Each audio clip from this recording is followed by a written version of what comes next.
Have you ever found yourself wondering why the bad memories just seem to stick around so much longer than the good ones? It's a frustration we all feel, but I want you to know it's not some kind of personal flaw. It's actually a feature of how our brains are wired, an ancient system that was really designed to protect us. Let's explore why. Just think about it for a second. You could have a fantastic day, just filled with these wonderful little joys, maybe a compliment from a coworker, a project that finally clicks into place, or a real, genuine laugh with someone you love. But then, one person says something critical, and all of a sudden, that's it. That's the only moment that seems to matter. It's the one scene that just replays over and over in your mind late at night. So why? Why does our brain latch on to that one negative thing? Well, the answer isn't because your brain enjoys being negative. Not at all. In fact, it's the total opposite. Your brain is desperately trying to protect you. This tendency, it's part of a really deeply ingrained ancient system that's hardwired for one primary purpose: keeping you alive. This whole phenomenon actually has a name. It's called the negativity bias. You can think of it as our mind's default setting. It's designed to give way more weight, way more attention, and a whole lot more memory space to negative experiences. And look, this isn't some kind of modern glitch in our programming. It's a piece of evolutionary software that was designed to help us learn from danger, and learn from it fast. Let's just go back in time for a minute. For our ancestors, survival was a constant daily struggle. A little rustle in the grass wasn't just a sound. It could have been a predator. A strange-looking berry wasn't just a potential snack. It could have been poison. See, missing a threat could literally mean death. While, missing a beautiful sunset, that was a much smaller risk.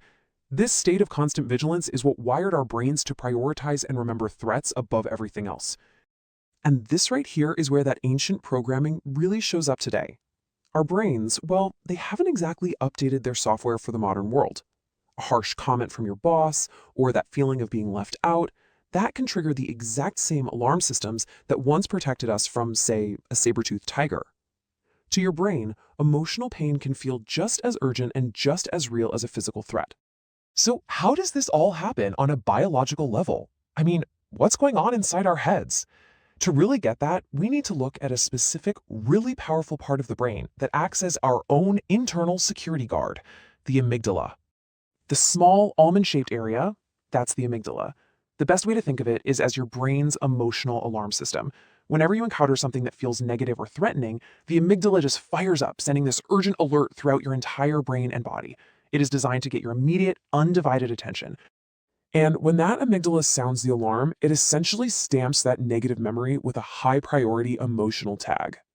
It's your brain's way of shouting, "Hey, pay attention! This was dangerous and you absolutely must remember it so you can avoid it in the future." And that's exactly why these memories feel so vivid and are just so hard to shake off. Positive experiences, on the other hand, they just don't trigger that same level of urgency. They're wonderful, of course, but from a pure survival standpoint, they're not critical information. So they get stored much more casually, without that intense emotional stamp. And what this means is that the version of your life stored in your memory, it isn't the full, balanced picture. It's more like a highlights reel of all the threats, curated by your brain's ancient survival guide. But here's the truly hopeful part. We are not prisoners of this ancient wiring. Just because this is our brain's default setting, that does not mean it has to be a reality. We can consciously and very deliberately train our brains to find a new, healthier balance. And the very first step is actually pretty simple. It's awareness. Just understanding that your brain is running a protective program and not necessarily showing you the absolute truth. That is incredibly empowering. When you find yourself stuck on a negative thought, you can learn to take a step back and recognize, there's my brain just trying to keep me safe again. That simple recognition creates the space you need to choose a different focus. The goal here is to consciously teach your brain a new message. By intentionally giving more of your attention to the good things, you start to counterbalance that negativity bias. You can think of it like balancing a scale. You're not trying to get rid of the negative stuff, you're simply adding more weight to the positive side. So, how do we do this in a practical way? Let's walk through a simple but really powerful routine that you can start using today to begin retraining your brain. It only takes a few minutes, but believe me, the long-term impact can be profound. So at the end of your day, find a quiet moment for yourself. First, just intentionally recall 3 good things that happened. They don't have to be huge, monumental things.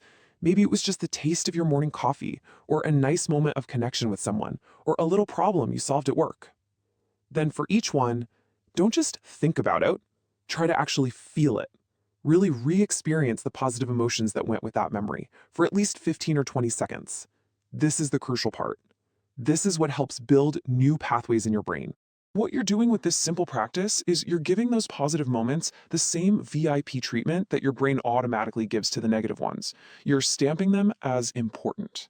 And by doing this consistently, you're not just changing how you feel about your day, you're fundamentally shifting your outlook for the future. Ultimately, this isn't about ignoring the difficult parts of life. It's about making sure that the beautiful, the joyful, and the meaningful parts get the attention they truly deserve. By understanding and working with your brain, you gain the power to shape your own inner world. So, what good things will you choose to remember tonight?